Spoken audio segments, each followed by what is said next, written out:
공동체 성경 통독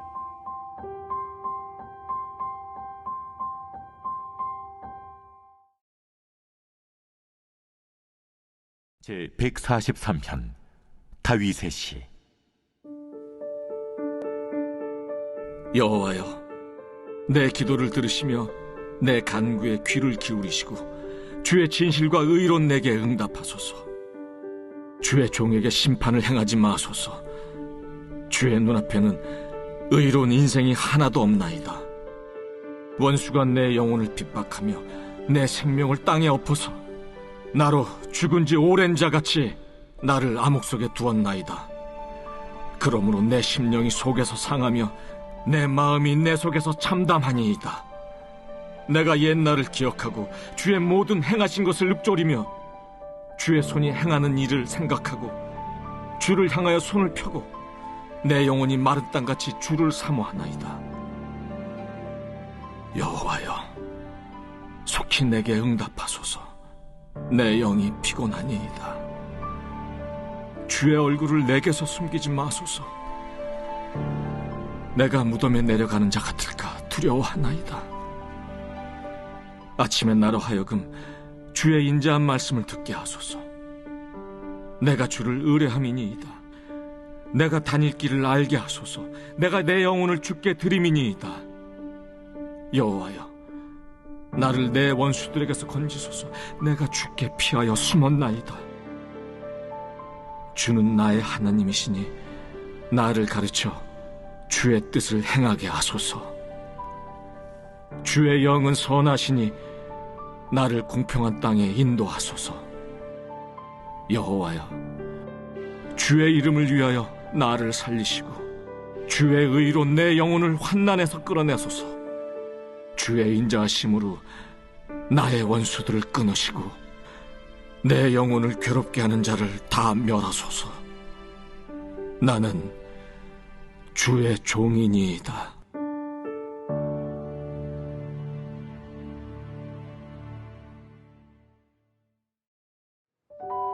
역대상 17장은 역대기 저자가 제시하는 역사의 핵심이라고 해도 과언이 아닙니다. 다윗은 하나님을 위해서 성전을 건축하고자 했습니다. 그러나 하나님은 나단 선지자를 통하여 성전 건축을 허락하지 않으셨습니다.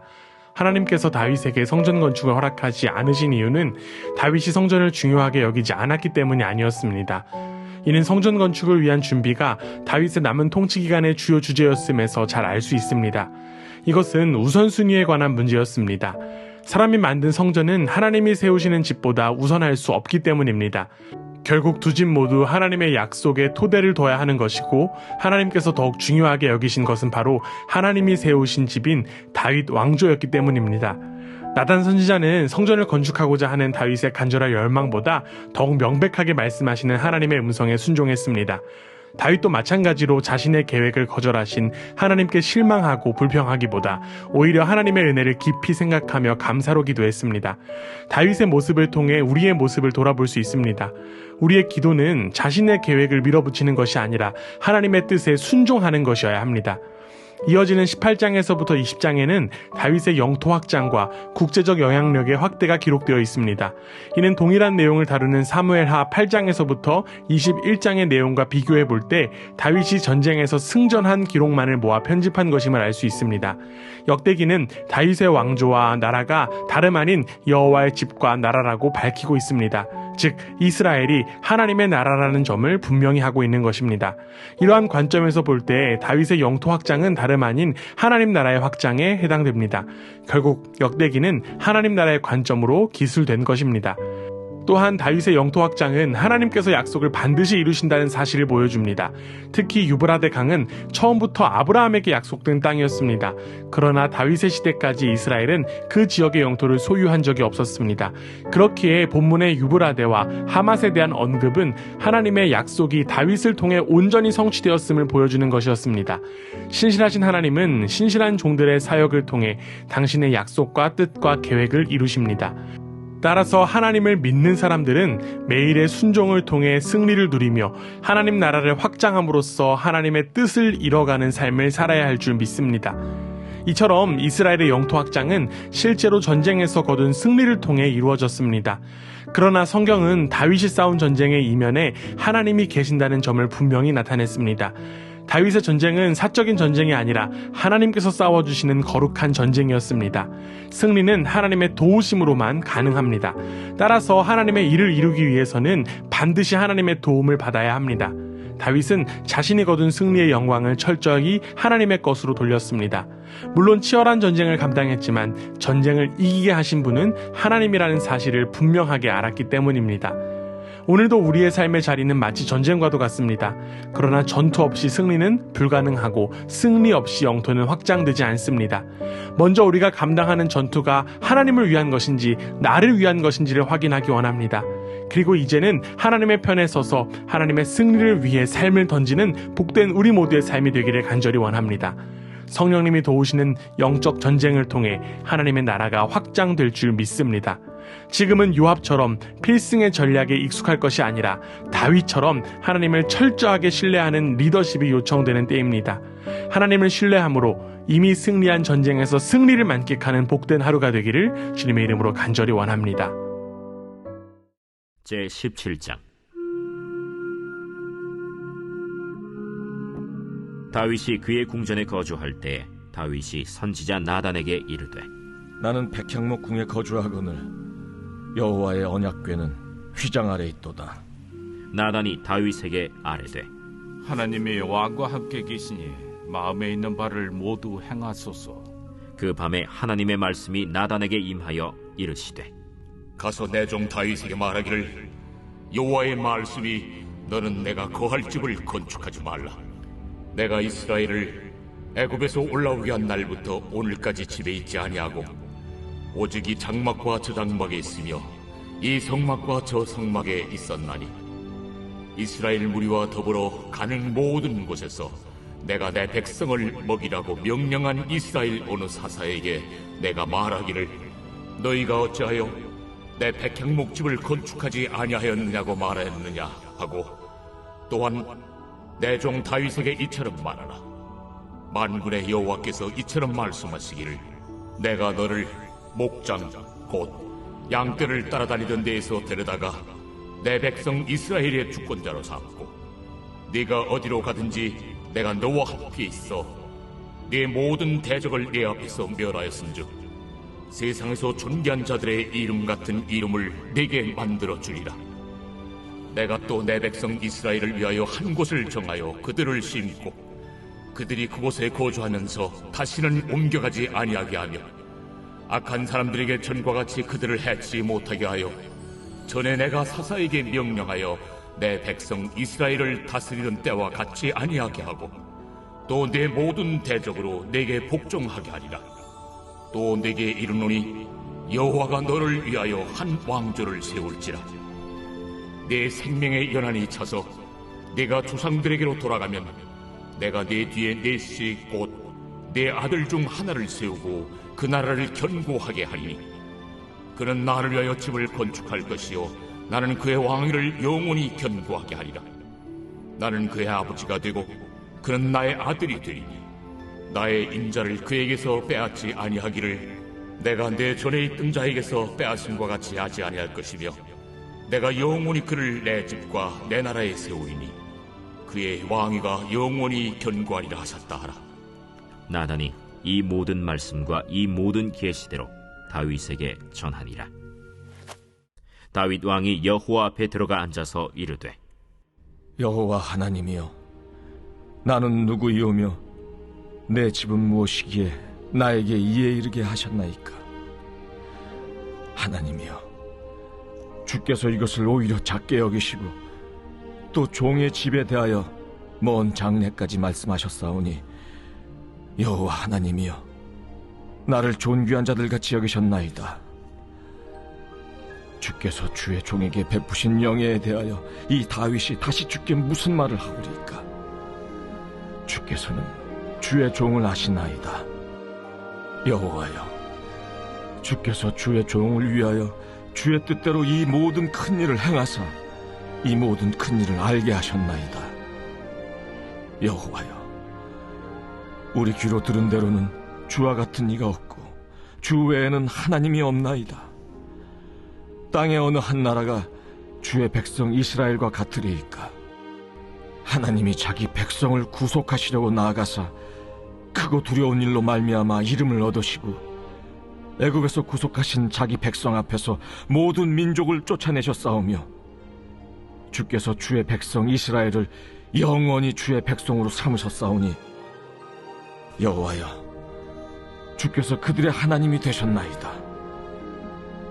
여호와여, 이제 주의 종과 그의 집에 대하여 말씀하신 것을 영원히 견고하게 하시며 말씀하신 대로 행하사 견고하게 하시고 사람에게 영원히 주의 이름을 높여 이르기를 만군의 여호와는 이스라엘의 하나님 곧 이스라엘에게 하나님이시라 하게 하시며 주의 종 다윗의 왕조가 주 앞에서 견고히 서게 하옵소서. 나의 하나님이여, 주께서 종을 위하여 왕조로 세우실 것을 이미 듣게 하셨으므로 주의 종이 주 앞에서 이 기도로 간구할 마음이 생겼나이다. 여호와여, 오직 주는 하나님이시라. 주께서 이 좋은 것으로 주의 종에게 허락하시고 이제 주께서 종의 왕조의 복을 주사 주 앞에 영원히 두시기를 기뻐하시나이다. 여호와여, 주께서 복을 주셨사오니 이 복을 영원히 누리리이다. 제18장.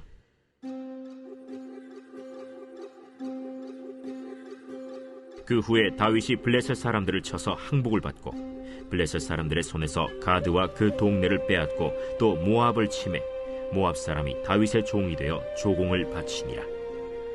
소바왕 하닷에셀이 유브라데 강가에서 자기 세력을 펴고자 하매 다윗이 그를 쳐서 하맛까지 이르고 다윗이 그에게서 병거 1000대와 기병 7000명과 보병 20000명을 빼앗고 다윗이 그 병거 100대의 말들만 남기고 그 외의 병거의 말은 다 발의 힘줄을 끊었더니 다메섹 아람 사람이 소바왕 하닷에셀을 도우러 온지라.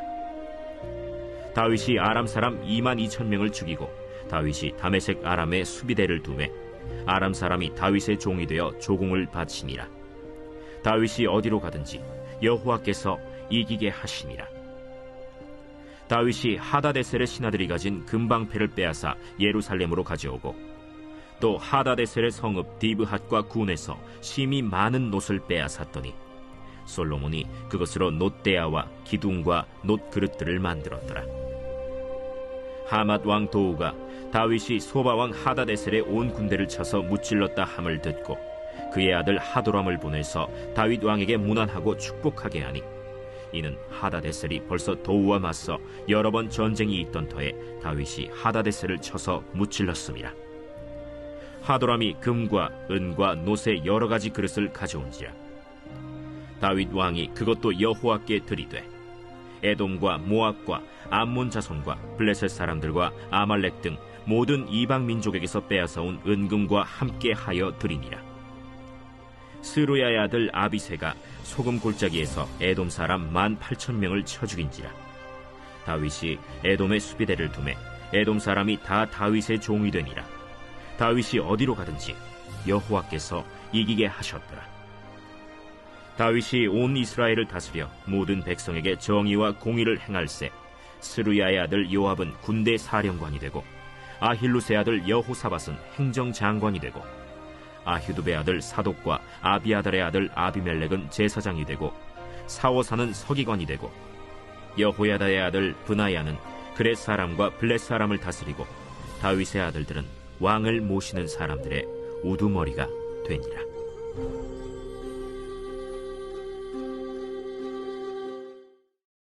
제19장.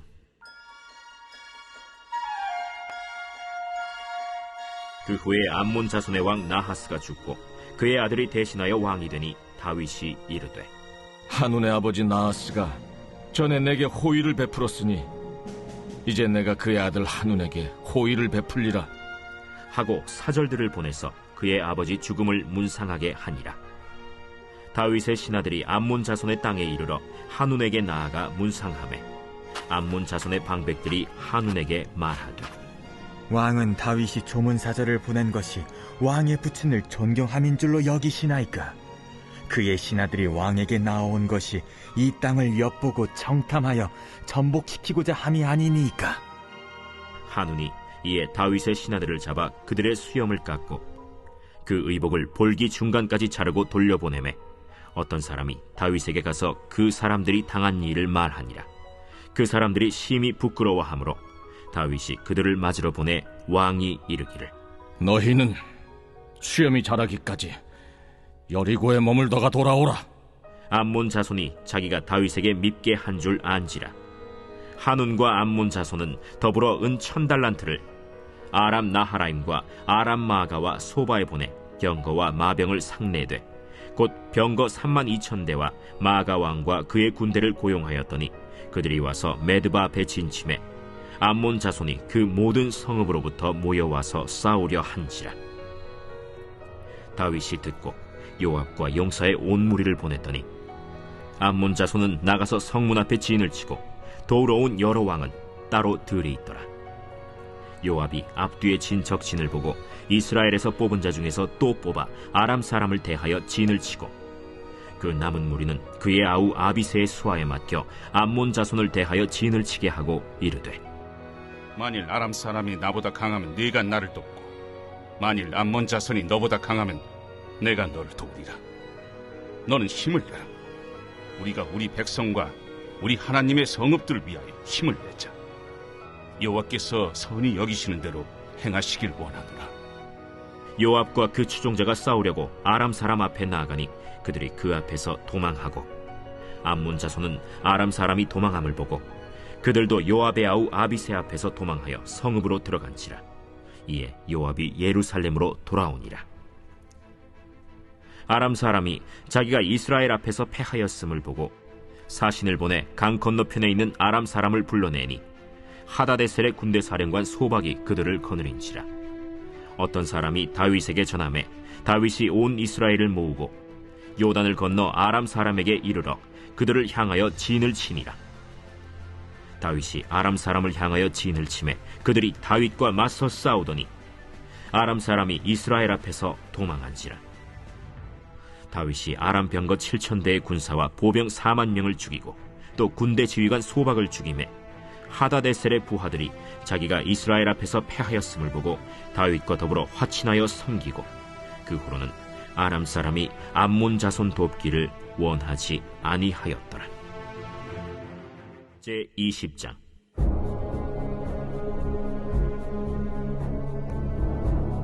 해가 바뀌어 왕들이 출전할 때가 되매 요압이 그 군대를 거느리고 나가서 암몬 자손의 땅을 격파하고 들어가 랍바를 에워싸고 다윗은 예루살렘에 그대로 있더니 요압이 랍바를 쳐서 함락시키매 다윗이 그 왕의 머리에서 보석 있는 왕관을 빼앗아 중량을 달아보니 금 1달란트라. 그들의 왕관을 자기 머리에 쓰니라.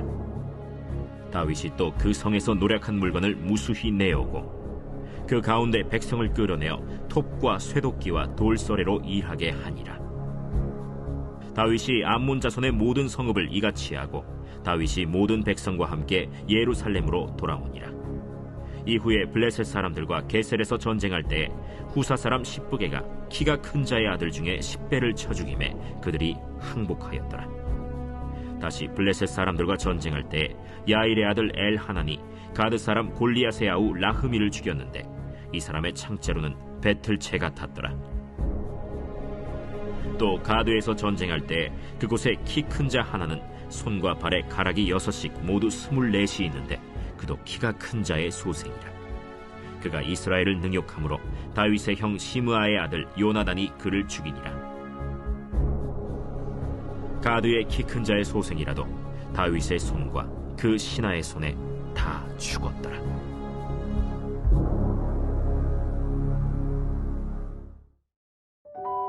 요한계시록 4장에서 요한은 하늘 보좌에서 자신이 직접 바라본 많은 것을 설명했습니다. 그러나 정작 요한이 그토록 보기를 사모했던 예수님에 대한 언급은 어디에도 찾아볼 수가 없었습니다. 요한은 왜 주님에 대하여 언급하지 않았던 것일까요? 혹시 하늘 보좌에 주님이 없는 것일까요? 이러한 의문은 계속되는 하늘 보좌의 장면을 소개해주는 5장에서 풀리게 됩니다. 여기서 드디어 요한은 하늘 보좌에서 목도한 예수 그리스도를 설명해 줍니다. 지상에 계실 때 주님을 따라다녔던 요한이 주님과 재회하게 된 것입니다. 특별히 5장은 하나님의 계획을 성취하신 구속자 예수 그리스도를 강조합니다. 요한은 예수님이 십자가를 지나 승리하셨음을 분명하게 강조함으로써 고난과 박해 가운데 있는 교회 공동체가 지금 당하는 고난을 이상하게 여기지 말아야 할 것을 전했습니다. 교회 공동체가 당하는 고난은 주님이 그들을 외면하거나 그들의 신음소리를 듣지 않기 때문이 아니라 승리로 가는데 꼭 거쳐야 할 코스를 지나고 있기 때문이라는 점을 밝히는 것입니다. 예수님은 하나님이시기에 고난을 뛰어넘어가신 것이 아니라 고난을 손수 직면하셨습니다.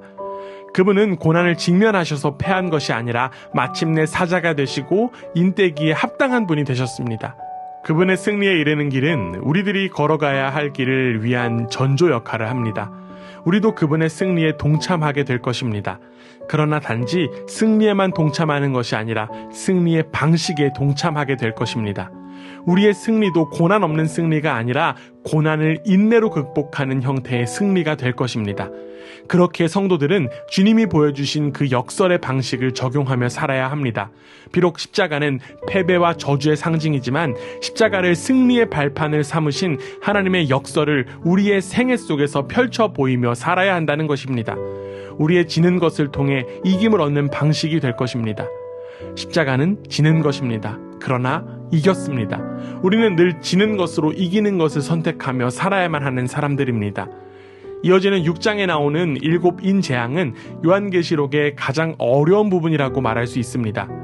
7인에서부터 시작해 7나팔 그리고 7대접까지 이어지는 7재앙 시리즈는 크게 보면 요한계시록 6장에서부터 16장에 걸쳐 광범위하게 전개되어 있는 요한계시록의 핵심부입니다. 그렇기에 7재앙 시리즈는 하나로 연결되어 있는 전체라고 할 수 있습니다. 7인 재앙과 관련된 요한계시록 7장은 교회를 격려하려는 의도가 담겨 있습니다.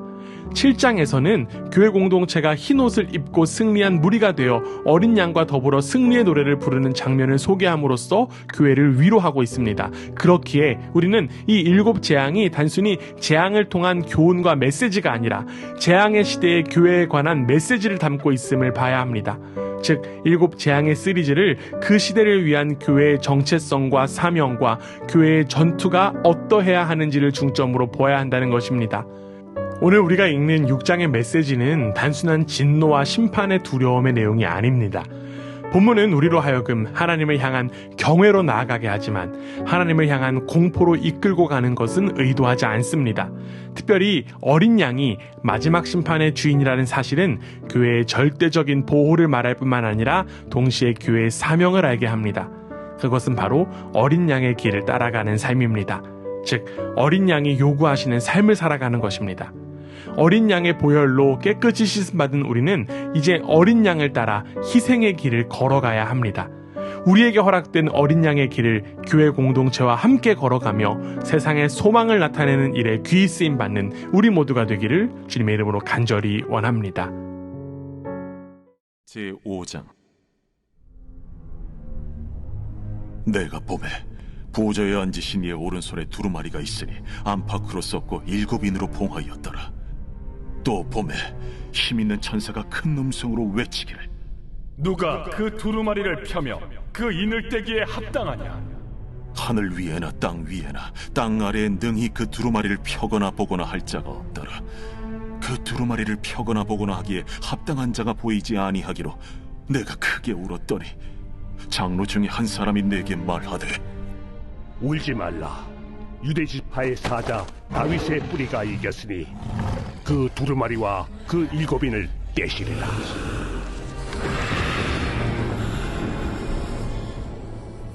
내가 또 보니 보좌와 내 생물과 장로들 사이에 한 어린 양이 서 있는데 일찍이 죽임을 당한 것 같더라. 그에게 7뿔과 7눈이 있으니 이 눈들은 온 땅에 보내심을 받은 하나님의 7영이더라. 그 어린 양이 나와서 보좌에 앉으신 이의 오른손에서 두루마리를 취하시니라. 그 두루마리를 취하심에 내 생물과 24 장로들이 그 어린 양 앞에 엎드려 각각 검은 고와 향이 가득한 금 대접을 가졌으니 이 향은 성도의 기도다니라. 그들이 새 노래를 불러 이르되 두루마리를 가지시고 그 인봉을 떼기에 합당하시도다. 일찍이 죽임을 당하사 각 족속과 방언과 백성과 나라 가운데서 사람들을 비로사서 하나님께 드리시고 그들로 우리 하나님 앞에서 나라와 제사장들을 삼으셨으니 그들이 땅에서 왕노릇 하리로다. 내가 또 보고 들음에 보좌와 생물들과 장로들을 둘러선 많은 천사의 음성이 있으니 그 수가 만만이요 천천이라 큰 음성으로 이르되 죽임을 당하신 어린 양은 능력과 부와 지혜와 힘과 존귀와 영광과 찬송을 받으시기에 합당하도다. 내가 또 들으니 하늘 위에와 땅 위에와 땅 아래와 바다 위에와 또 그 가운데 모든 피조물이 이르되 보좌에 앉으신 이와 어린 양에게 찬송과 존귀와 영광과 권능을 세세토록 돌릴지어다. 내 생물이 이르되 아멘. 장로들은 엎드려 경배하더라. 제6장.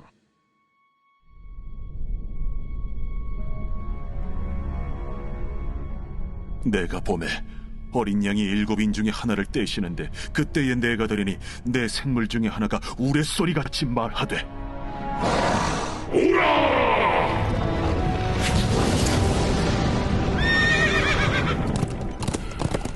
이에 내가 보니 흰 말이 있는데 그 탄자가 활을 가졌고 면류관을 받고 나아가서 이기고 또 이기려고 하더라. 둘째 인을 떼실 때에 내가 들으니 둘째 생물이 말하되 오라! 이에 다른 붉은 말이 나오더라. 그 탄자가 허락을 받아 땅에서 화평을 제하여 버리며 서로 죽이게 하고 또 큰 칼을 받았더라. 셋째 인을 떼실 때에 내가 들으니 셋째 생물이 말하되 오라! 내가 보니 검은 말이 나오는데 그 탄자가 손에 저울을 가졌더라. 내가 내 생물 사이로부터 나는 듯한 음성을 들으니 이르되 한 데나리온의 밀 한 대요 한 데나리온의 보리 석 대로다. 또 감람류와 포도주는 해치지 말라. 넷째 인을 떼실 때에 내가 넷째 생물의 음성을 들으니 말하되 하기로 내가 보매 청황색 말이 나오는데 그 탄자의 이름은 사망이니 음부가 그 뒤를 따르더라. 그들이 땅 4분의 1의 권세를 얻어 검과 흉년과 사망과 땅의 짐승들로서 죽이더라.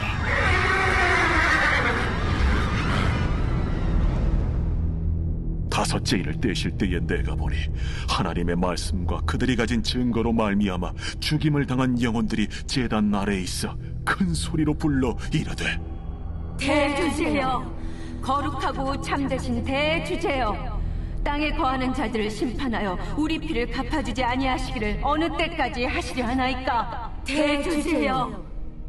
각각 그들에게 흰 두루마기를 주시며 이르시되 아직 잠시 동안 쉬되 그들의 동무 종들과 형제들도 자기처럼 죽임을 당하여 그 수가 차기까지 하라 하시더라. 내가 보니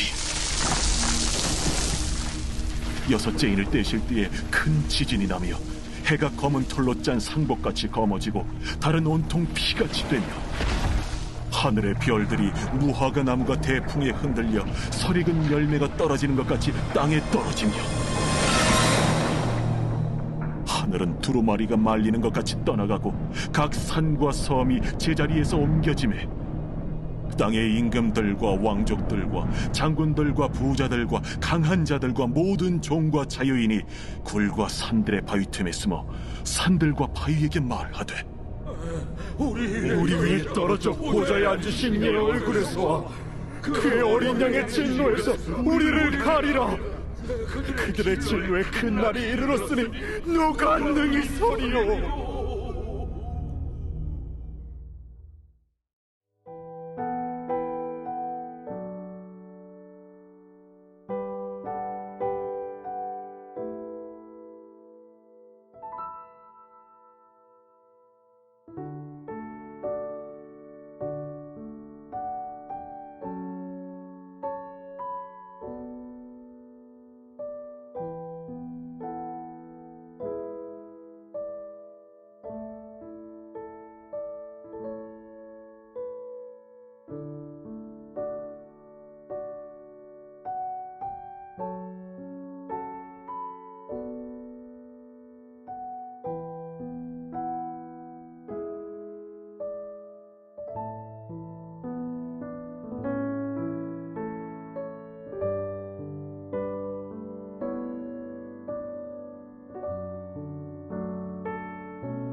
제 144편 다윗의 시.